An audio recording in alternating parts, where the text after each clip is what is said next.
Buenas noches. Ante la incesante subida de precios, diversos sectores han protestado con contundencia, forzando negociaciones con el gobierno. Y la ola ha llegado a las familias, que ya han empezado a recortar gastos y tirar de los ahorros, lo que frenará el consumo, siendo como siempre las personas más desfavorecidas las que peor lo pasen. Por eso son imprescindibles medidas urgentes, pero estructurales y consensuadas. Y mientras, también están pasando cosas no urgentes, pero sí importantes, como la aprobación del Real Decreto que regulará la nueva enseñanza secundaria obligatoria. Se quitan y ponen contenidos y los socios del gobierno se contentan con unos y enfadan con otros. Filosofía, por ejemplo, se dará solo en algunas comunidades autónomas y ni siquiera en función de su color político. Y se podrá pasar a bachillerato con varios suspensos. Si para la economía es importante el consenso, mucho más para la enseñanza. La formación de nuestros jóvenes necesita que se actúe a medio plazo cuando menos, y no con los vaivenes constantes e interesadas reformas y contrarreformas. Una nueva oportunidad perdida que tiene los días que sean contados.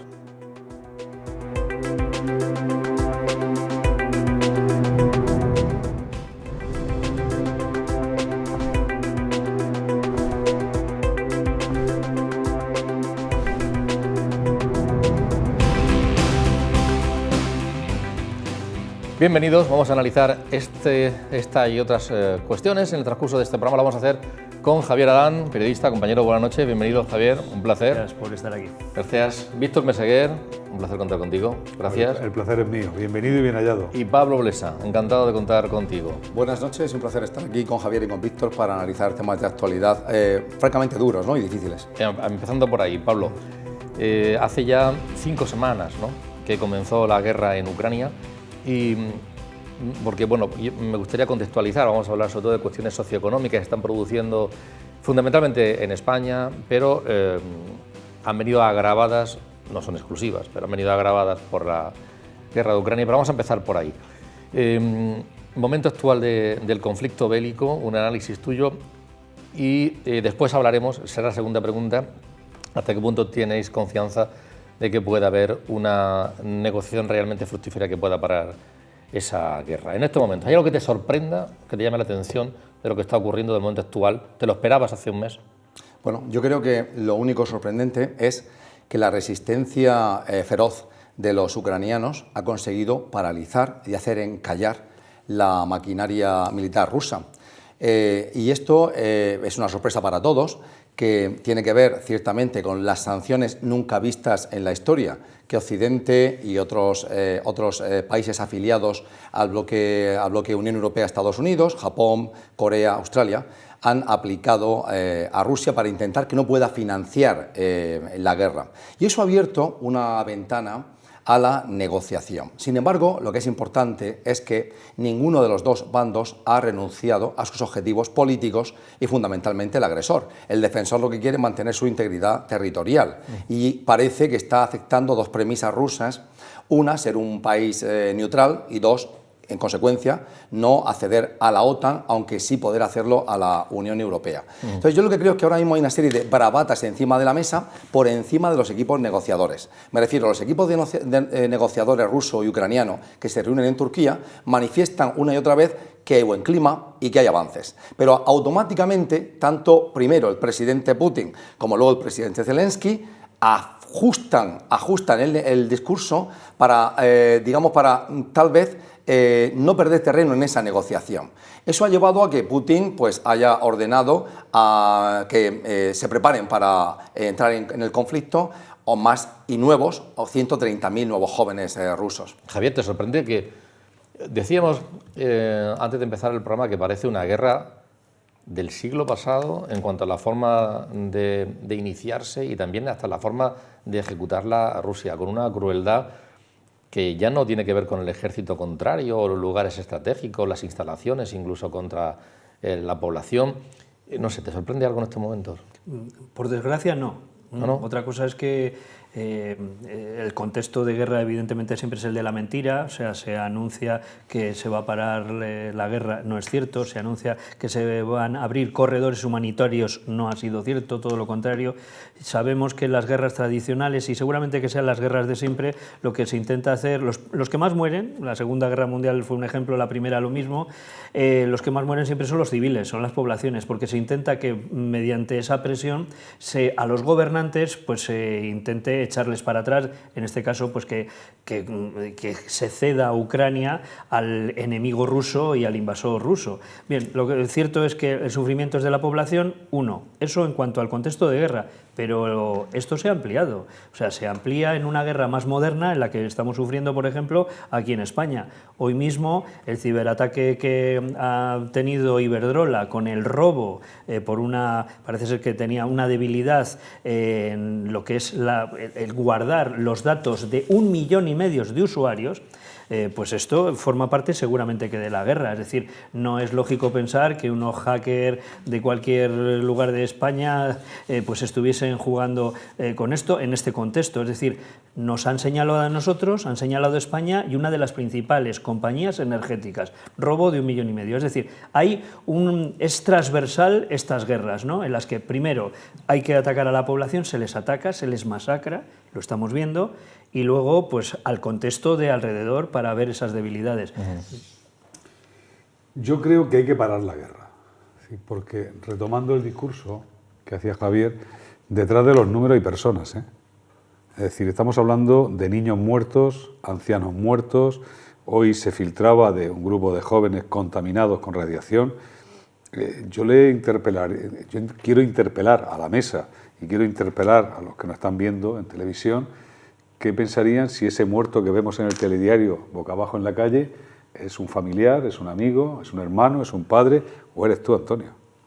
Es decir, que estamos hablando de que detrás de los números hay gente, hay ciudadanos que están siendo asesinados legalmente, porque es una guerra, pero asesinados. Esa es la realidad.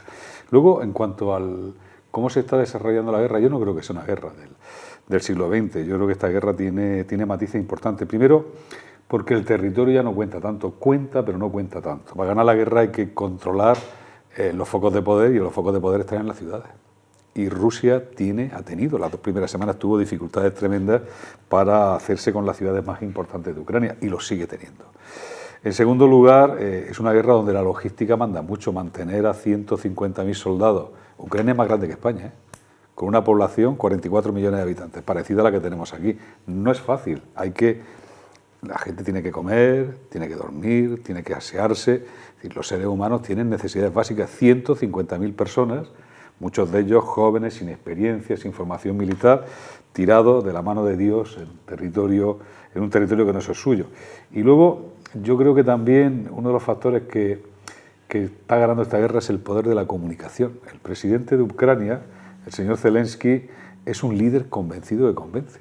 Es decir, claro, cuando la guerra no la ganas conquistando territorio, sino conquistando ciudades, eso significa hacer bicarbonato las ciudades. No estoy diciendo nada raro, porque cualquiera que vea el telediario sabe de lo que estamos hablando. Ciudades hechas bicarbonato. Claro, la gente ya no defiende su país ni su bandera, así que defiende su barrio, su calle, su casa y su familia. Y eso es complicado. Lo que pasa es que hay elementos... Pero yo, por acabar de decir, yo creo que este señor, que además, por cierto, en breve va a aparecer en el Congreso de Diputados de España, está representando la dignidad del pueblo ucraniano. Sí. Oye, antes, perdona un momento, Javier, porque tenemos una conexión para que nos eche una mano en este asunto. Pues tenemos a un verdadero experto en el ámbito militar. Es Eloy Mazo Checa, es teniente coronel retirado del Ejército de Estados Unidos y además una incorporación, es profesor del Máster de Relaciones Internacionales de Pablo Blesa. Lo tenemos en directo, él está en Estados Unidos ahora mismo. Eloy, buenas noches, un saludo. Les presento. Hola, buenas noches, ¿cómo estáis? Un placer. Encantado. Buenas Te noches. presento a Javier Adán, periodista, Víctor Meseguer, director del máster de la cátedra de RSC, responsable, y Pablo Blesa, nuestro vicerrector. Y nada, te agradezco lógicamente que nos acompañes unos instantes. Yo les preguntaba a los tertulianos si les sorprendía lo que estaba ocurriendo en el ámbito militar. Hace un mes que hablábamos y nos dabas tu opinión. Bajo tu punto de vista, en estos momentos, ¿cuáles son las claves fundamentales? ¿Es verdad que Rusia ha fracasado en su primera estrategia y ahora emplea otra? Es lo que creemos aquí en Occidente. Igual no es así. ¿Qué te parece? ¿Cuál es tu opinión? Hola, ¿qué hay? Bueno, los rusos realmente, claro, la sorpresa fue que ellos creían que iban a entrar en una guerra fácil. La información que le dieron a Putin sus asesores, obviamente incorrecta. No se esperaban la defensa de Ucrania, de la gente, de la población, de su ejército. Y entonces realmente lo que está haciendo es su objetivo principal, que era llegar hasta aquí, quitar el gobierno de ahí, implantar un gobierno marioneta que siguiera las condiciones rusas. Ese objetivo no lo ha podido conseguir. Entonces, ¿qué es lo que hace? Que la planificación militar no solo tienes un objetivo, sino tienes varios objetivos. Entonces va seguramente a su objetivo secundario, que sería ratificar Crimea, quedarse ya legalmente con ella y entrar en la parte de Donbass, donde quiere quedarse con ese pedazo de tierra que realmente son como el 9% del país de Ucrania y que también es rico en recursos naturales. Entonces ahora lo que hace, al ver que no ha podido tomar la capital, que debido vamos, realmente las condiciones y la falta de entrenamiento, el desastre que ha tenido su ejército a la hora de hacer la campaña, la parte logística, la parte de no controlar el aire, sus soldados con hambre, el frío, etcétera, pues ahora está haciendo eso, se repliega e intenta ir a por otro objetivo. ¿Te parece que te ha sorprendido más esa ineficiencia del ejército ruso o la resistencia del ucraniano? Bueno, realmente las dos cosas. Ucrania, los ucranianos, pues claro, están defendiendo su país, estaban contentos ahí con paz, incluyendo los rusos que vivían en Ucrania, que ellos también estaban contentos, aunque eran rusos, pero estaban bien, no tenían ningún problema donde estaban. La sorpresa es una cosa increíble para mí, que lo que están haciendo los rusos, que no han podido llegar a ningún lugar. Mira, se me ha pasado, dime la primera pregunta otra vez, que es que se me ha pasado. No, si te sorprendía más la ineficiencia del ejército ruso o esa resistencia con los recursos que tiene, que son mucho más reducidos que los del invasor. Sí, la ineficiencia realmente, los rusos son muy buenos en los desfiles y todo eso. Entonces, realmente, para ser un ejército que realmente sea competente, pues tienes que entrenar mucho, tienes que hacer muchos ejercicios, tienes que hacer operaciones conjuntas entre el ejército, la Fuerza Armada y la Fuerza Aérea. Todas esas cosas los rusos realmente no han hecho. Ellos son muy buenos en bombardeando ciudades a larga distancia, pero se ha visto que cuerpo a cuerpo, pues no. Desplegando sus compañías, su ejército, son muy malos. El plan que tenían entrando por 5 diferentes puntos, muy malo, porque la logística es muy, muy, muy grande que para realmente apoyar todo eso. Entonces, ha sido un desastre a la hora de planificar eso. Me asombra que los generales y los planificadores, los que están en cargo de la planificación militar, que hayan hecho una cosa tan mal cuando realmente hay cosas básicas que deberían aprender. La parte logística, la parte de controlar el espacio aéreo, etcétera. Estamos ahora asistiendo a las negociaciones y se dice, quienes negocian, que hay avances, luego en los respectivos países se dicen que no y que continúa. ¿Confías en que realmente puedan fructificar a corto plazo esos avances negociadores o forma parte de la estrategia de la propia guerra? Yo creo que es parte de la estrategia. Los avances, Rusia obviamente va a seguir machacando y va a esperar que a lo mejor Zelensky diga, bueno, vale, te voy a dar algo.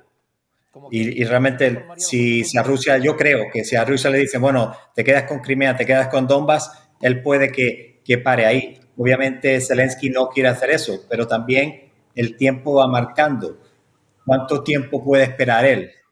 Y la cosa es que a los países de Europa, etcétera, los que estamos dando apoyo, que no pierdan el interés, porque al final ya es la quinta semana. Ya de repente no es la primera noticia que ve uno en la portada, sino que ya es un cuadradito un poquito más pequeño. Entonces hay que seguir con la presión. Si sabemos que Rusia se está replegando un poco, pues hay que seguir machacando y no perder de vista el objetivo, es expulsar a Rusia de ahí. Y si no se puede expulsarla, pues tampoco darle mucho que ellos, vamos, no hay que darle ningún premio, porque el premio que le das, si Putin se queda ahí, seguramente esta historia no se ha acabado y volverá a pasar otra vez. Javier, Víctor, Pablo, ¿alguna pregunta queréis comentar con el teniente coronel? Bueno, estoy de acuerdo con él que la planificación de la guerra ha sido francamente mala y no obstante, como el poderío militar ruso es tan extremadamente superior al poderío militar de Ucrania, al final Putin no ha renunciado a sus objetivos políticos. Los objetivos políticos es la incorporación legal y reconocida por Ucrania de Crimea como parte de territorio ruso, que es de facto parte de territorio ruso. Es la independencia, que lo hizo al principio de la guerra, la independencia de esa zona, esa región del Donbass. Es también documentos escritos por los que Ucrania se comprometa a no formar parte de la OTAN, a mantenerse neutral y a no tener contingentes militares internacionales en su territorio. Sin embargo, hay algo curioso, y es una cosa interesante que hablar con él hoy, y es que Rusia sí parecería transigir con que Ucrania accediese un día a la Unión Europea. Ya hemos visto cómo los jefes de Estado y de Gobierno de la Unión se han negado a una vía expeditiva y rápida para el acceso de un nuevo país a la Unión. Como sabemos, hace falta unanimidad de todos. Entonces, había algunos, como Polonia, los del Este, que abogaban por un ingreso simbólico, pero jurídico, rápido, de Ucrania a la Unión Europea. Sin embargo, otros países mucho más renuentes bloquearon esa vía. Pero lo que quiero señalar aquí es lo interesante en este sentido. Mientras que Rusia no quiere ver ni en pintura, no quiere ni oler a la OTAN cerca de su frontera, y por eso la guerra de Ucrania, sí parecería aceptar que accediese a la Unión Europea, aunque la Unión Europea tiene un artículo en su tratado, que es el 42.7, que es también de defensa colectiva y que es más exigente que el de la OTAN. O sea que la Unión Europea es de facto hoy una alianza militar también. ¿Alguna pregunta, un comentario, sí, Víctor? ¿Querías comentar también algo? Sí. No, yo una pregunta muy sencilla y quería tener la respuesta del teniente coronel. Yo soy partidario de que, como ciudadano, de que la OTAN hubiese intervenido. ¿Por qué no interviene la OTAN? Una más. Javier. ¿Cuánto cree él, por su experiencia, que va a durar la guerra? Eloy, esas dos preguntas. ¿Por qué la OTAN no interviene? ¿Qué pasa? Bueno, lo de la OTAN, yo lo de la OTAN me hubiese gustado, por lo menos, si no intervenían directamente, que sí hubiesen intervenido dándole el apoyo aéreo y el apoyo, de baterías antiaéreas para cerrar el espacio aéreo, y habérselo advertido a Putin, porque Putin está cometiendo delitos de guerra cuando está bombardeando las ciudades. Así que si la OTAN le hubiese dicho a Putin, vamos a poner estas baterías antiaéreas aquí, en estas ciudades, para proteger a los ciudadanos, porque es un delito de guerra. Si hubiesen dicho eso, pues ya tiene la advertencia de que no están haciendo la guerra contra él, sino están protegiendo a los ciudadanos. Y los ciudadanos, pues, es importante, y por esa parte yo veo una pena que no se le haya dado ese apoyo a Ucrania, porque solo el apoyo que se le está dando ahora de armas cortas, pues le ayuda, pero no tanto. Y en cuanto a la duración, que preguntaba Javier. Según su experiencia. La duración, bueno, la cosa es, claro, solo son 5 semanas, pero la guerra es un desgaste moral muy, muy grande. Cuando tú estás en combate, estás en tensión todo el tiempo porque tienes que estar alerta de lo que pueda pasar y es una cosa que tienes una alarma dentro de la cabeza que está siempre conectada y eso te desgasta mucho. Los ucranianos, el ejército por ahora, pues va valiente, va aguantando, pero no sabemos cuántos refuerzos tiene, qué rotación tiene para sacar gente del frente, mandarlas a la retaguardia, que descansen y después meter más soldados ahí dentro. Los rusos pues sí cuentan con más gente, entonces ellos sí pueden hacer una rotación efectiva. No sé si lo irán a hacer, pero vamos, por ahora están usando otros soldados. Pero con Ucrania, pues ellos no tienen, tendrían que meter a mucha gente que no está entrenada y eso es muy difícil. Entonces, la guerra puede durar mucho tiempo y puede ser una transición de una guerra de atrición donde es mucha guerrilla, pero es muy difícil. Entonces, contra más se alargue... Por los síntomas vería que están planteando una guerra a largo plazo, una guerra de trincheras, o estamos hablando de que antes o después la presión internacional, la presión económica, pues pueda doblegar el brazo de los rusos. Claro, están esperando que a lo mejor la presión internacional pues que doblegue. Vamos, ya se sabe, por ejemplo, en cuestión, por ejemplo, hay una planta de tanques rusa donde ya no están haciendo más tanques porque no le llegan los chips. Entonces, la presión económica y todo eso está afectando a los rusos. Pero ellos sí tienen más material que los ucranianos. Entonces, no se puede descartar el poderío ruso y esperar que pase un milagro con los ucranianos. Hay que darle mucho apoyo a los ucranianos, hay que darle no solo apoyo aéreo, hay que darle esas baterías antiaéreas para que les suba la moral y que ellos sientan que sí, que se les está apoyando de todos lados. Si se vuelve una guerra de trinchera, va a ser muy difícil para los rusos porque esto ya es entrando en las ciudades y necesitas a mucho personal que Rusia no querría. Yo no creo que quisiera meter tanta gente para realmente poder tomar todas esas ciudades, especialmente Kiev. Un último apunte. Quiero disentir un poco de Eloy, porque claro, está hablando como militar, y como militar obviamente una zona de exclusión aérea, a no-fly zone, que impusiese la OTAN sobre Ucrania, parece muy efectivo para proteger las ciudades, para proteger a la población, para proteger la escasa o limitada capacidad militar de Ucrania. Pero claro, si tú instalas o entregas a los soldados ucranianos baterías antiaéreas, o como quiso Polonia a través de Estados Unidos, remitirles viejos aviones MiG soviéticos, al final es muy fácil, esas baterías van a derribar aviones rusos. Y después de derribar a aviones rusos, entonces Rusia va a ir entendiendo progresivamente que el conflicto se ha abierto y que ya la OTAN está dentro del conflicto. Entonces es muy fácil dos cosas. Una, que porque la capacidad convencional militar rusa es mucho más limitada que la de cualquier país, y digo de Alemania o de Francia o de Gran Bretaña, no, y no quiero mencionar Estados Unidos, la capacidad convencional rusa es, como vemos, torpe, mal entrenada y limitada. Los rusos escalan muy rápido su guerra de una guerra convencional a una guerra nuclear, que es donde ellos tienen la mayor potencia nuclear, 6.000 cabezas nucleares. Y entonces a partir de ahí, pues como decía Biden, comenzaríamos una tercera guerra mundial. Yo creo que la Unión Europea, los Estados Unidos, en primer lugar, la OTAN, ha sido juiciosa de no empezar por esa pendiente resbaladiza. Ahora sí, es verdad que yo creo que los americanos y los británicos en particular en la OTAN sí que están entregando armamento, están entrenando y están participando del esfuerzo militar ucraniano, así como los polacos, muchos más que otros, y tal vez está siendo suficiente porque vemos cómo Rusia ha quedado entrampada dentro del territorio ucraniano y no está ganando la guerra, ¿no? Víctor. Yo, respetando mucho el criterio de autoridad que tiene Pablo, yo sí estoy con la propuesta que hacía el teniente coronel. Sinceramente, a mí lo que está ocurriendo en este momento en Ucrania, el papel que está desempeñando Europa y el papel que está desempeñando Estados Unidos, me recuerda a un libro que se llamaba Los cómplices involuntarios de Hitler, que hablaban de cómo señoras y señores corrían el visillo de la ventana para ver cómo se llevaban a su vecino judío a un crematorio. Bueno, yo me niego a correr el visillo de la ventana. Es decir, aquí están matando gente, están matando mucha gente, es un crimen contra la humanidad.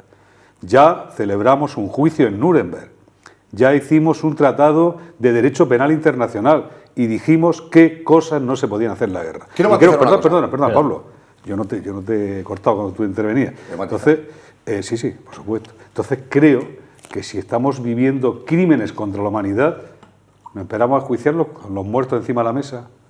¿Ese planteamiento? No. Los crímenes contra la humanidad, como decía el teniente coronel, hay que pararlo en su momento. Un apunte. Eloy, una última palabra para despedirte, no te entretenemos más tiempo.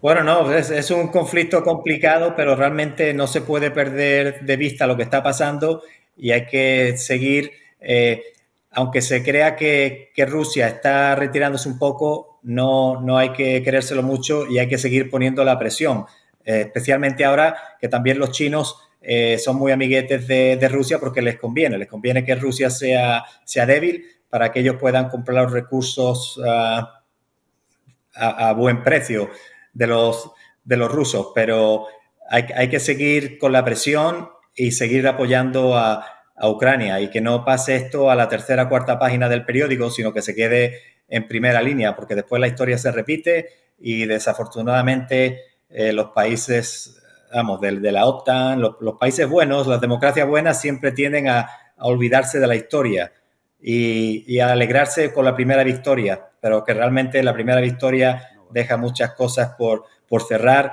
y después Putin sigue ahí y volveremos a verle la cara otra vez. Así que hay que terminar esto de una manera u otra. Eloy, te agradezco muchísimo. Eloy Mazo Checa es teniente coronel retirado del Ejército de Estados Unidos. Muchas gracias, profesor del Máster de Relaciones Internacionales de esta casa, la Universidad Católica. Y del Máster de Asuntos Europeos, que es el buque insignia. De los dos máster, del de European Union y del de International. Los dos del Pablo Lesa. Un placer contar contigo con tu opinión experta. Muchas gracias, Eloy.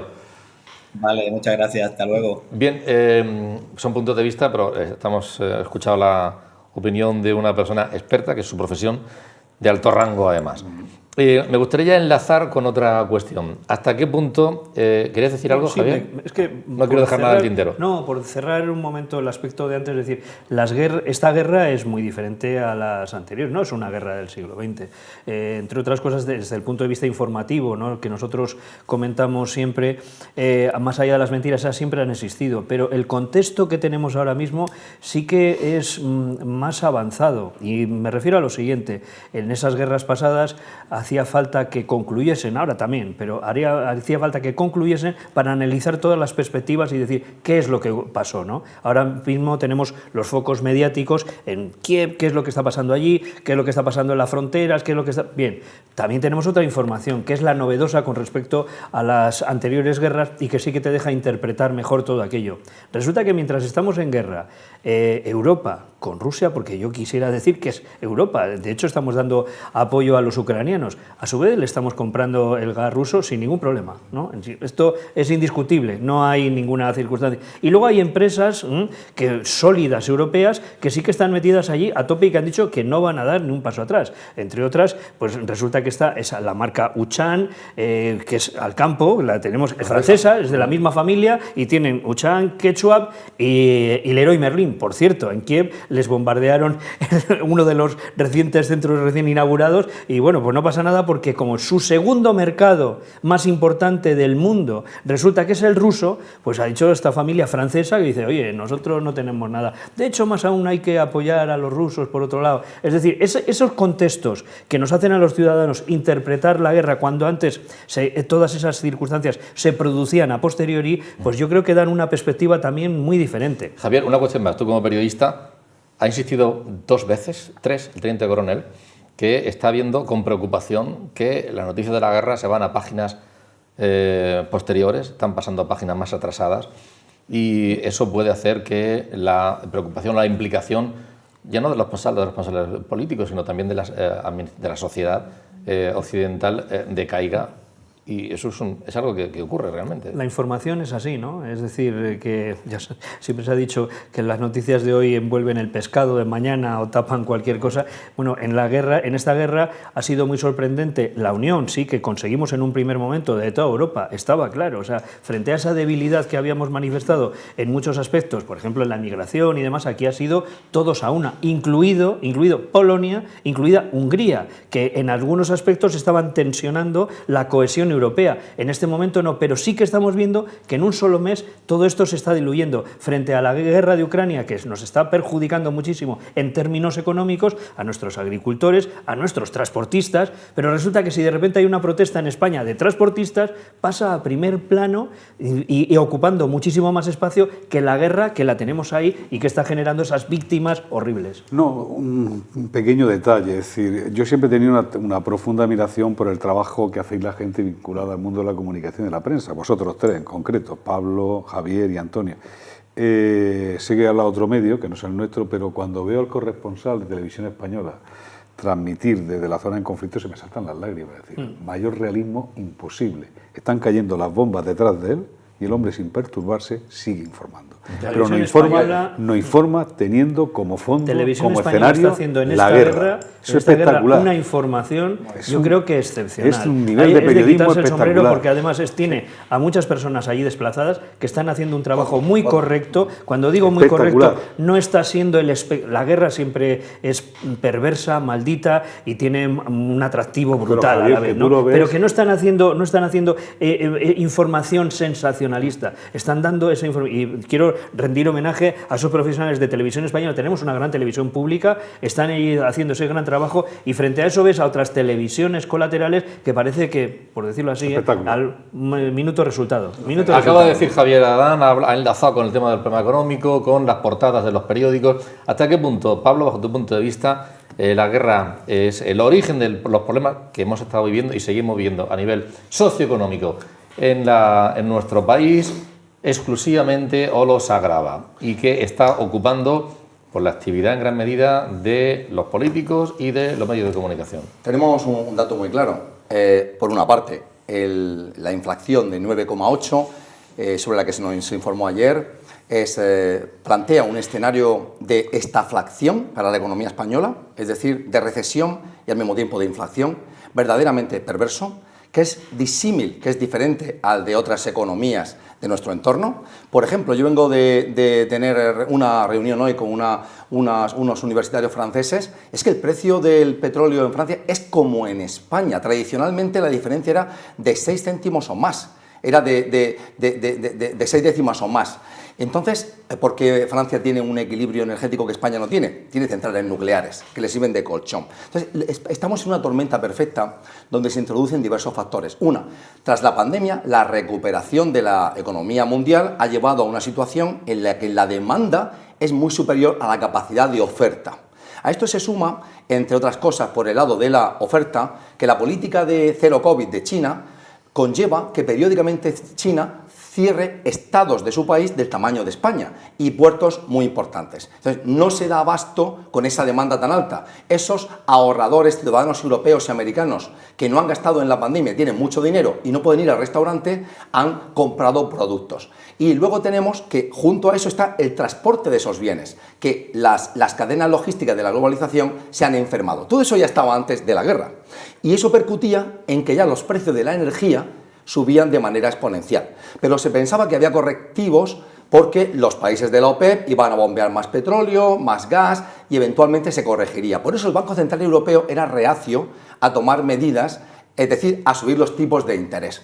¿Qué ocurre? Que la tormenta perfecta hoy es que el Banco Central Europeo va a subir los tipos de interés, que la política cero COVID de China permanece, que la demanda alta persiste y que además tenemos una guerra en Ucrania que para algunos países, como por ejemplo Alemania, que es su energía, casi el 50% de su gas y su petróleo, ya que la locomotora de Europa vienen de allí, y para el conjunto de Europa es estrangular su economía. Y ha dicho una cosa, Javier, muy interesante, y es que mientras estamos entregando armas a los ucranianos y defendiendo su causa y acogiendo a los refugiados y dándoles un estatus especial en la Unión para que puedan trabajar, estamos comprando petróleo y gas ruso. ¿Por qué? Porque no tenemos más remedio. Y el presidente ruso estaba hablando ayer con el presidente alemán para garantizar a Alemania que podía pagar en dólares, en euros, esa cantidad. La verdad es una tormenta perfecta. Estos últimos días, las últimas 2 semanas, se ha producido una serie de protestas. Algunas de ellas ya venían de atrás, el sector agroalimentario venía de tiempo atrás, se han sumado los transportistas, se han sumado los pesqueros, la logística, en general, digámoslo así, y otros más, y además terminan al final en las familias. Hemos sabido hoy que ya hay datos en que las familias están recortando gastos porque están tirando también de los ahorros, y eso hace que caiga el consumo. Se ha puesto encima de la mesa un plan de choque, y hoy que ha habido un acto organizado por el Colegio de Economistas de la región de Murcia, que cumple 100 años, por cierto, 102 en realidad. Hemos aprovechado para hablar con su decano, con Ramón Madrid, y nos traza algunas líneas, un análisis sobre esto que les estoy comentando. Nuestro tejido empresarial lo que más le afecta, como a todos, es los que son intensivos en energía. El coste de los factores de la energía, el precio de tanto de combustible de todo tipo como cualquier no combustibles, cualquier tipo de energía ha subido el precio muchísimo, y entonces se ven muy afectados. Nosotros tenemos la industria agroalimentaria que está muy afectada, y máxime también porque sabéis que necesitamos mucho la logística para el transporte internacional de exportación de los semirremolques frigoríficos y tal, y eso pues lógicamente se afecta muchísimo con precios que ya están cerrados y prefijados de antemano, con lo cual puede llevar en un momento a situaciones no deseadas. Si la crisis sigue así, con el impacto inflacionario, que además es de esperar que lleguemos a los 2 dígitos próximamente, muy próximamente, antes de lo que quisiéramos todos, también es buena señal que lleguemos pronto, porque seguramente pronto, a partir de junio o julio, hay los analistas que piensan que puede ir disminuyendo un poco. Que a corto plazo esto lo que va a modificar son los tipos de interés. Claro, si los tipos de interés se vienen al alza, pensemos que hay empresas y administraciones, de todo, que no pueden pagar mucho más. La carga de la deuda sería muy importante. Pensamos que ahora mismo la carga de la deuda es ínfima, porque estamos sobre tipos de interés manejando del 0, del 0,10, del 1%, y estamos hablando que para resarcirse de ese cambio por el índice de inflación, estamos hablando de tipos de interés muy importantes, que habría que subir a 4 o 5 puntos que sería, pues, no quiero llegar a decir lo que iba a adjetivizar, pero sería una debacle. El paquete de medidas, a priori, bienvenidas sean. Si hay que hacer alguna crítica es que somos demasiado lentos. Es decir, las medidas teníamos que haberlas puesto seguramente antes en marcha. Algunas medidas creo que son insuficientes porque, por ejemplo, se limita los alquileres al 2%, pero en cambio no se limita en otros temas. Quizá hay que ir al pacto de renta, ese que siempre se está diciendo y que el gobernador del Banco de España insiste tanto, y ir de una forma muy rápida y muy urgente.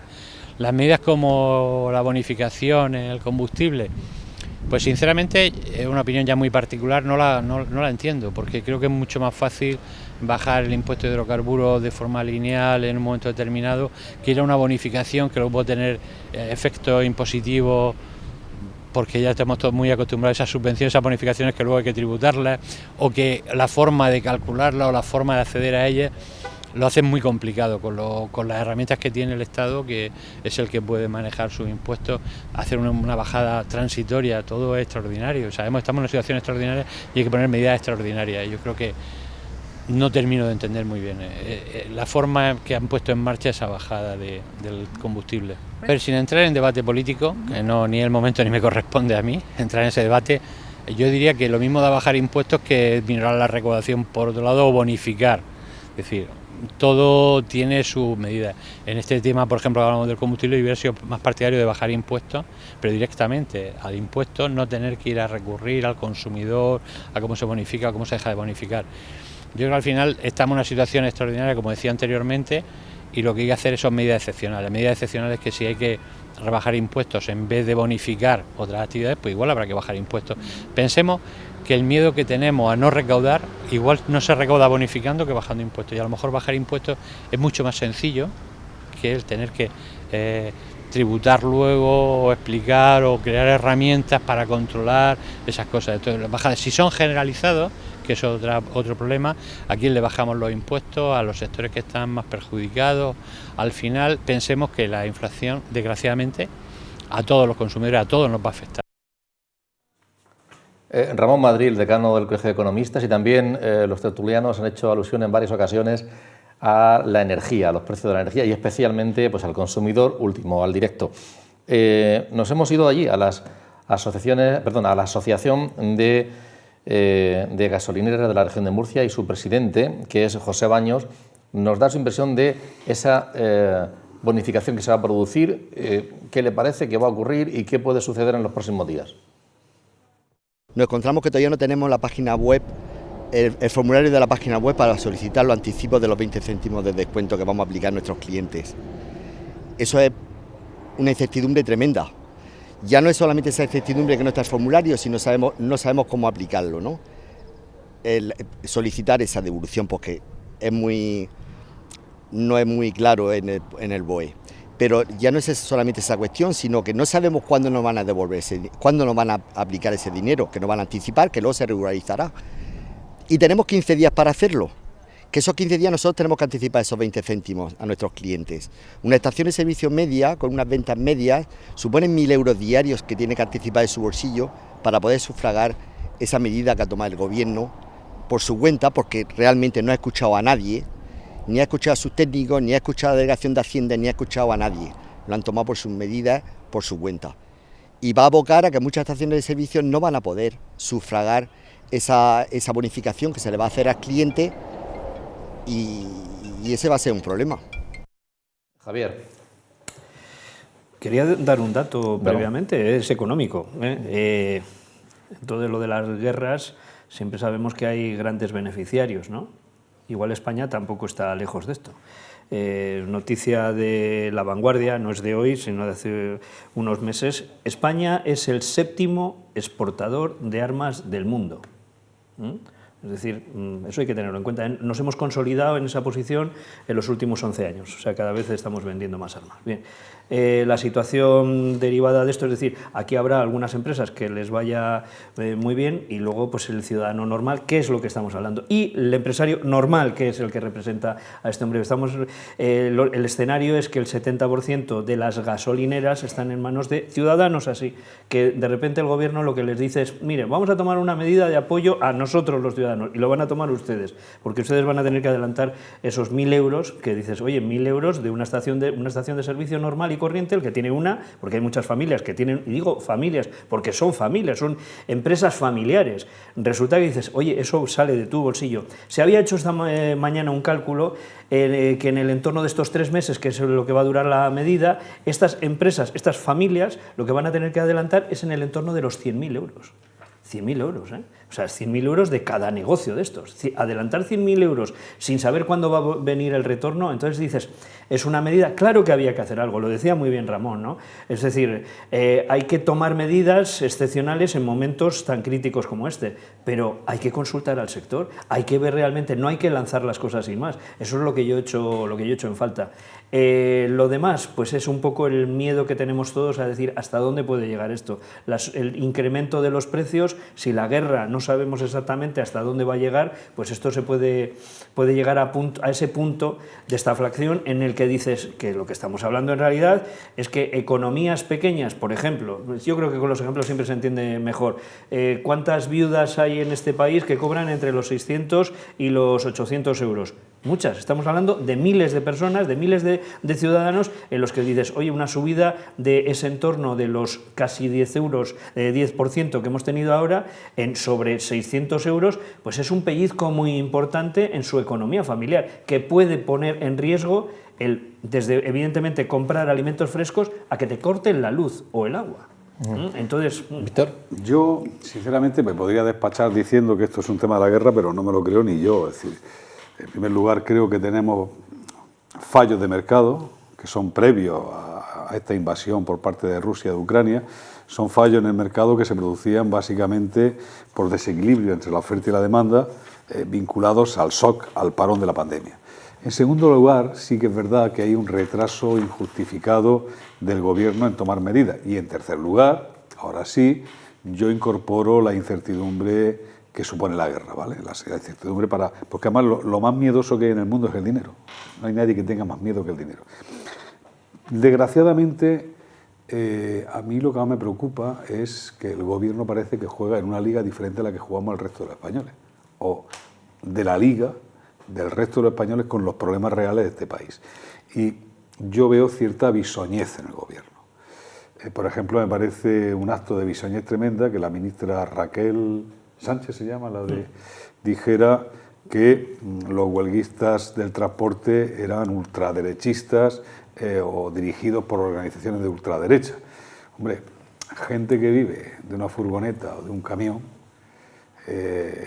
me parece un poco exagerado. Y sobre todo me parece exagerado porque si yo, que no soy ni camionero ni tengo furgoneta, me he enterado de que el precio de la energía ha subido, yo he ido a echar gasoil al coche. Me solía costar 50, 60 euros. Hoy me ha dicho la señora en el puerto de la Cadena que son 110. Le he tenido que decir, ¿cómo? ¿Cómo 110? Me he sorprendido, ¿no? Pues fíjense ustedes la gente que vive de una furgoneta, de un camión. Dicho todo lo cual, es decir, insisto, fallos del mercado, bisoñez del gobierno y un retraso injustificado en tomar medidas y la incertidumbre de la guerra, también decir, hombre, como ha citado La Vanguardia, la cito yo también, pero Enrique Juliana, es decir, el líder de la huelga del transporte se llama Manolín, que es de aquí de Egina, de aquí al lado. La Vanguardia ha publicado la historia. Y Manolín resulta que es un hombre que ha quebrado en su negocio. Y es verdad que, ojo, Manolín solamente es simpatizante de Vox, no se puede llegar tanto, pero lo que sí es verdad es que había una tormenta perfecta que incluía, que ahí sí que te matizo, Antonio, incluía la huelga de transportistas, la suma del sector pesquero, que no se ha sumado, que no se ha sumado. Si se suma el sector pesquero, posiblemente habrían acabado parando el país y esperaban que el señor Sánchez viniera de Europa con los bolsillos vacíos. Eso no ha ocurrido. Dicho eso, que esto es política de alto standing, a mí lo que me preocupa es que desde el año 94, se ve un dato, Javier, desde el año 94 la diferencia entre los más ricos y los más pobres es cada vez mayor. Y al final, cuando ponemos parches, pensamos en las clases medias, pero aquí quien lo va a pasar mal son las familias de las clases más vulnerables. Son la gente que va a tener problemas para comer todos los días. Claro, eso no pasa por el tema de 20 céntimos de gasoil. Eso pasa porque la única forma de acabar con esta situación dramática para muchas familias es creación de empleo. Y la creación de empleo, dejémonos de historia, la producen las empresas. Yo creo que en este momento lo que hay que hacer es a las empresas, más que complicarles la vida si tienen que anticipar, lo que tienes que hacer es ayudarla para que cree empleo, la gente tenga un trabajo y pueda comer, pueda vivir con cierto nivel de dignidad. Pero insisto, no somos nosotros pagamos un precio por la crisis. Quien va a pagar un precio por la crisis son los sectores más vulnerables. En este país hay pobreza relativa, sí, pero hay pobreza. Pero que además, cuando hablas de esos sectores vulnerables, que no se piense la gente que, como la cosa ridícula esa del consejero de Madrid, que hay que mirar así, gente tirada por el suelo, no, que estamos hablando de gente que estaba en una situación de, podemos entender, de clase media baja. Sí, es decir, que sus hijos iban al colegio y tenían vacaciones, que tenían un consumo pues moderado y además se podían permitir el ir al cine o ir, y todo eso resulta que con esa inflación es lo que va recortando todos esos derechos adquiridos y pasas de estar en esa situación a una situación muy vulnerable que en muchos casos, y aquí en Murcia y en Murcia ciudad es muy fácil verlo en las parroquias, sí. Que resulta que dices, es la parroquia porque oye, que ser pobre te da vergüenza, porque si yo nunca había tenido necesidad, si yo siempre había trabajado y había cubierto las necesidades de mis hijos, incluso las vacaciones. Correcto. Y de repente que eso de que yo estaba en ese entorno de los, decimos con cifras reales, pues 1.200 euros, y que de repente de 1.200 euros, ese 10%, que son 100 euros por debajo, si a eso me sumas a todo lo acumulado, resulta que igual son 200 euros por debajo, que estoy en una situación en la que tengo que ir al párroco, y los párrocos son los que muchas veces dicen, viene aquí la gente, que incluso al revés, que tengo que localizarlos, yo sé que estáis pasando una mala situación, no tengáis vergüenza, porque lo que no tienen vergüenza es quienes provocan esto. Correcto. Y entonces hay que echar una mano a eso. Esa es la situación. Y estamos hablando de una población numerosa. Informes de Cáritas siempre nos indican aquí lo mismo. Es en torno del 30%, en el caso de niños, 33% de la población de niños que están en una franja vulnerable. Vulnerable no quiere decir eso, que estén en el suelo, no hay que hacer así, no. Hay que mirar a los ojos a tu vecino, porque igual es tu vecino. Bueno, me sumo, Javier, lo que dice. Vincenzo Bassi es el responsable de la Federación de Asociaciones de Familias Católicas a nivel de toda Europa y ha estado aquí en la universidad y le hemos preguntado también por esta situación en cuanto a las familias numerosas, porque bueno, el tema de las familias numerosas evidentemente puede tener una problemática especial o no. Vamos a escucharlo. La primera institución que tiene ahora problemas por esta inflación es la familia. Por eso creo que sin familias numerosas cada región no tiene un futuro. más ahora las familias numerosas, más que las otras familias, tienen que realizar cómo defenderse de la inflación. Por eso podemos realizar ese objetivo también reduciendo los precios de los bienes alimentarios, por ejemplo, o también viendo si es posible posponer los pagos de las familias numerosas. Las subvenciones son siempre medidas importantes, pero no creo que todas las familias numerosas necesitan medidas como subvenciones. Creo que ahora es más importante ayudar a la familia a ponerse enfrente a la inflación, cuidando los precios, porque hay también especulaciones en este tiempo. Subida de precios, inflación, especulación. Vamos a conocer también Roberto Barceló, es el responsable de Consumur aquí en la región de Murcia, sobre esta misma cuestión. Inflación que está rozando ya el 10% y lo cual, sin embargo, estamos viendo que las medidas que se están adoptando no son suficientes, que están basadas, según el Gobierno, para confrontar lo que es la situación que estamos viviendo en la guerra con Ucrania, que es a quien se le atribuye esta situación, lo cual pues el enfoque también es equivocado, porque no es la guerra de Ucrania quien ha generado esta situación. Por un lado, están tomadas con carácter temporal, lo cual esa temporalidad a 3 meses, como se ha visto, lo que va a hacer es, por llamarle de alguna manera coloquial, parchear una situación. No va a resolver una situación estructural. ¿Cómo van a controlar que los ciudadanos no se lleven comidas que generen una situación de pánico? Porque ya esta medida genera pánico, genera miedo, porque habrán adoptado esta decisión. Por este caso, por ejemplo, el Gobierno lo que tenía que tomar son medidas, digamos, a largo plazo. Apostar definitivamente por lo que son las energías limpias, renovables, incentivar lo que son de una manera clara lo que son los vehículos eléctricos. Si controlamos el precio de la energía, si controlamos el precio de los combustibles, lo cierto es que vamos a contribuir también a abaratar el resto de productos y servicios. Esto es una cadena, y si la cadena desde el principio no empieza a moderarse, a tomar medidas, digamos, estructurales, pues lógicamente todo lo que viene detrás pues no va a poder contenerse. Pablo. Me gustaría sumarme a mis compañeros en cuanto a que la exclusión social en España es un problema muy grave, evidentemente, y también quiero hacerme eco de esa frase de Ramón Madrid en cuanto a es mejor un plan que no plan. El plan significa una inyección de 16.000 millones de euros a sectores como las familias, obviamente más débiles, los trabajadores, también el tejido económico mediante préstamos ICO, 10.000 millones para préstamos ICO. Hemos visto cómo se ha inyectado de manera directa 10.000 millones al sector del transporte. Se ha hablado antes de la ciberseguridad. La UCAN sabe de qué va esto, porque como toda empresa relevante sufre ataques a menudo y afortunadamente los detiene. 1.000 millones en este plan, de hecho, que van a ciberseguridad, porque es algo grave.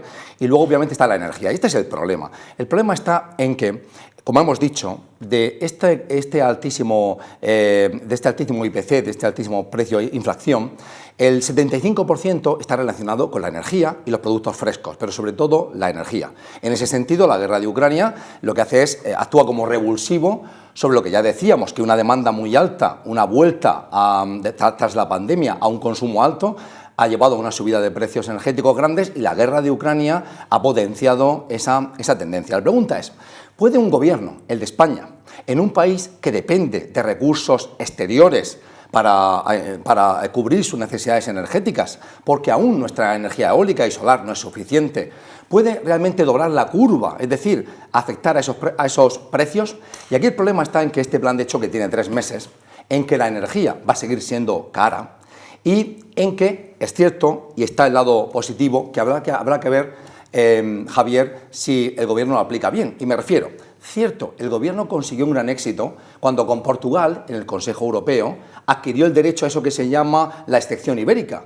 Y es que el problema en España de los precios de la electricidad, hablo ahora, no de la gasolina ni del gas, estriba en que está el comercio minorista y mayorista están ligados desde 2013. Eso no pasa en Portugal. Y pagamos unos precios de la energía enormes. Vamos a ver cómo el presidente del gobierno español y el de Portugal aplican esa excepción ibérica, le mandan un plan a Bruselas y a ver si conseguimos ver cómo la electricidad baja de manera importante. Pero quiero añadir algo más. Para que los precios del petróleo en los mercados globales, de los que se nutre España, baje, eso va a depender de 3 factores. Estados Unidos ha dicho que va a poner 1 millón de barriles de petróleo al día en el mercado de su reserva nacional. Estados Unidos se ha acercado, como hemos visto, a países radicalmente enemigos, como Irán y Venezuela, para decir, chicos, Rusia es el enemigo ahora, tú, Maduro, espabila que te vamos a comprar petróleo a mansalva y a Irán igual. Lo que se intenta es suplir el petróleo y el gas ruso, dejar de comprarle a Rusia y ver si se puede compensar con el petróleo y el gas de esos países que hasta ahora eran países parias. Si el mercado global, si hay más oferta de esos países hasta ahora excluidos, reprimidos y sancionados, y si al mismo tiempo el empuje norteamericano coadyuva, y si España con la excepción energética esta consigue que los precios de la electricidad se regulen de otra manera, tal vez, como decía el señor Madrid, en el curso de unos meses podamos ver el principio de una mejora en la inflación. Yo, queda un poco de minutos para terminar el programa y no me resisto a preguntaros por el Congreso del Partido Popular, que está a la vuelta de la esquina. Será este fin de semana, que consagrará a Ernesto Núñez Feijóo como presidente. Cuca Gamarra ya se ha anunciado, será la secretaria general del partido, el actual portavoz en el Congreso. No va a haber sorpresas. En cuanto a los nombramientos, bueno, hay que completar muchos más cargos. Otra cosa es qué dirección adoptará el Partido Popular en las próximas fechas respecto de su propia línea, que a veces por coger el centro, Ciudadanos, a veces por taponar a Vox, pues ha dado bandazos, y luego si marca una nueva dinámica con el gobierno, con el Partido Socialista, aunque sigue amarrado a Podemos. ¿Tú cómo lo ves, ese Congreso? ¿Tienes expectativas o no? Es que, vamos, si el Congreso va a salir según lo esperado, no va a haber ninguna novedad. Además, tú dio un golpe encima de la mesa a Feijóo, presentando primero los avales y luego ganando con el 99,6% de los... Claro, se presentaba él solo. Yo creo que esto era un aviso navegante, sobre todo a quien pueda ser rival en el futuro como candidata a las futuras elecciones. ¿Ya lo has puesto en femenino? Sí, claro, evidentemente, ¿no? Sí, con alguien que desde detrás está con ella. Isabel Díaz Ayuso es la que antes o después rivalizará seguramente, porque tiene detrás a Miguel Ángel Rodríguez, que eso. Y yo creo que Feijóo se está intentando proteger en ese sentido. Pero claro, ese es uno de los escenarios que a él ya lo ha resuelto de cara a este Congreso. Lo que le toca después del Congreso, porque el Congreso está hecho y a ver a quién pone, a ver si Cuca Gamarra de verdad se consolida como secretaria general y demás, y todo esto va adelante y se marca un escenario y un tiempo distinto. Porque ahí quien le va a pisar también los talones va a ser, a partir de ahora, Vox. En el caso, lo estamos viendo claro, de Castilla y León, en el que dices, oye, que todavía Mañueco no es presidente aún, porque sabemos o podemos interpretar fácilmente lo que está haciendo Vox. Es decir, no, como nosotros aquí, Mañueco, todos lo hemos comentado, negoció mal y, entre otras cosas, dio la presidencia de la Cámara a Vox, marca los tiempos y sabemos perfectamente que hasta después del Congreso, hasta que Feijóo no sea presidente del Partido Popular, no va a ser el presidente de Castilla y León, con lo cual se enfrenta a un escenario Feijóo en el que dice, oye, doy mis bendiciones a que Vox y el Partido Popular puedan gobernar juntos, que es el único escenario posible allí. Luego llegarán las otras territoriales, entre otras las nuestras. Y a partir de ahí pues ya estamos hablando de recorridos en todo el área territoriales de toda España. Ese es el escenario al que se enfrenta Feijóo. No es pequeño. Tuvo que dar primero un golpe encima de la mesa para decir yo mando y mando mucho, ya veremos a ver si le funciona. Y segundo, ese escenario de gobernar con Vox. ¿Una reflexión sobre este asunto, Víctor? Mira, yo creo que en primer lugar la señora Ayuso sería mejor cartel electoral que el señor Feijóo, por ponerle nombre a tu insinuación. Bueno, él por su asesor... Yo lo he dicho desde el primer momento. Quien ha ganado elecciones, clarísimamente, sí. Feijóo también, pero elecciones que han tenido una trascendencia nacional en la que dices, sí, esa es la que yo quiero. ¿Quién tendría mejor cartera electoral aquí en Murcia para unas elecciones nacionales? ¿Feijóo o Díaz Ayuso? Es que yo voy ahí, es decir, Feijóo es un tipo que le gusta a la gente de izquierda, pero eso es bueno para el Partido Popular, no lo sé. Porque además, fíjate, yo creo que el Partido Popular tiene que plantearse cómo recupera el espacio que ha perdido. Es decir, el Partido Popular, yo lo he dicho muchas veces, le ha hecho un tremendo favor a este país aglutinando a liberales, demócratas, cristianos y conservadores. Pero mucho votante conservador se sentía no representado por el PP en cuestiones de ética, moral, enseñanza privada, es decir, para que la lista sea larga. Y se fueron a Vox. Mantengo la idea que yo siempre he defendido en esta tertulia de que Vox son gente del Partido Popular que no está conforme con el Partido Popular. Claro, llegado ese momento, la pregunta sobre la que tendría que pivotar el Congreso del PP sería: oiga, usted quiere ganar un Congreso como presidente, ¿pero para qué? Ponga encima de la mesa el decálogo. Es más, yo creo que tendría que decir, porque no va a tener otra opción, es decir, la única opción que tendría el señor Feijóo de gobernar sería teniendo de vicepresidente al señor Abascal, que lo diga claro, no tiene otra. A Pedro Sánchez no lo va a poner, ni se va a dejar, creo. Es decir, que si quiere ser presidente del gobierno, pues tendrá que trabajar, como decir, la reconquista de la derecha española y decirle al señor Abascal que sea el vicepresidente, porque es la única forma de que los votos suben. Mira, a mí me preocupa mucho porque este es gallego. Y la Galicia ha dado grandes políticos, ha dado de Franco, Fraga, Rajoy y ahora este señor. Y además son gente muy educada. Y además gente tiene una forma, un sentido acaparador y muy fino del poder, que son capaces de estar toda la vida en el poder sin que se entere nadie. Franco, no metiéndose en política, estuvo 40 años. Entonces, yo ese tema, a mí los gallegos siempre me provocan cierta, con todo el cariño a Galicia, no vayamos aquí a liarla, me provocan, los políticos gallegos me preocupan cierta incertidumbre. Yo lo que quiero es que se deje, permitidme la palabra, de coña marinera y nos diga para qué quiere liderar el Partido Popular. Que tenemos el derecho de los españoles. Primero lo tienen los afiliados al Partido Popular y después el resto de españoles. Esa es una frase que dice mucho Aznar, ¿no? El poder, pero ¿para qué el poder, no? Ya se lo dijo, le tiró de las orejas a su aldáter, que era Casado. Yo estoy muy interesado en ver la escenificación. ¿Me has comparado con Aznar? No, a ti no, pero has utilizado una frase de Aznar. Hay diferencias, tú eres mucho más guapo, aunque tienes bigote. Ahí te veo. Estoy muy interesado en la escenificación que va a hacer el PP, porque ellos, en esta coronación, entronización de Feijóo, ¿qué quieren hacer? Primer objetivo, es esta escenificación de la unidad. Que vayan a tener un discurso, los últimos 4 presidentes que han sido los que han dominado el partido durante los últimos 30 años, cada uno haga uno detrás de otro un discurso. Es decir, Rajoy, Casado.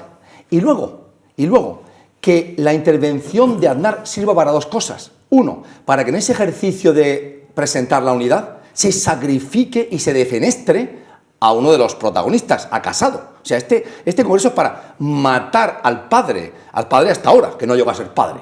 Pero es para sacrificarlo en el altar como a Isaac, ¿no? En la historia bíblica.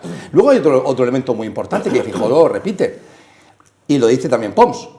Cuando las cosas no van bien, cuando has perdido el rumbo, vuelve a las esencias, es decir, vuelve al aznarismo. Y ahí emplean un término que es reiterativo en ellos, que es volvemos, este es un partido que vuelve a la transversalidad.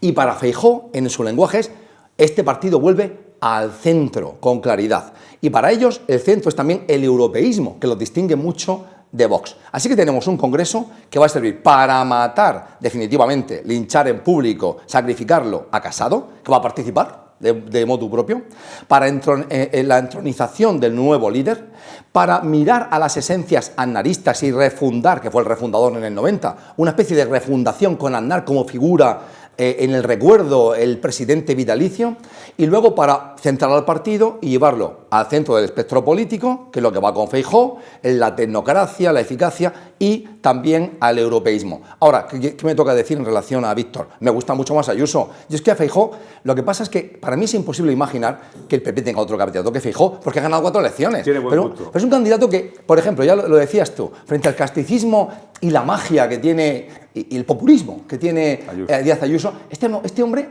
lo que tú dices, está muy bien, pero es muy gallego, no tiene el mismo tipo de relación. Swing, como en la música. Justo. ¿Puedo hacer una pregunta, Víctor? Venga, hazla. Sí. Hay una noticia de hoy de quien ganó las elecciones en Murcia, en las pasadas elecciones. Diego Conesa, las ganó el Partido Socialista, Sí, sí. aunque no llegó a gobernar, ¿no? Es por explicarlo. Y hoy salía la información, claro, Diego nos sorprendió que a mitad de legislatura, eso sí, después de una moción de censura fallida, pues se marchase y dijese, me voy, porque la política no... Y resulta que hoy nos hemos enterado de que Diego Conesa ficha por una consultora que trabaja a puertos del Estado.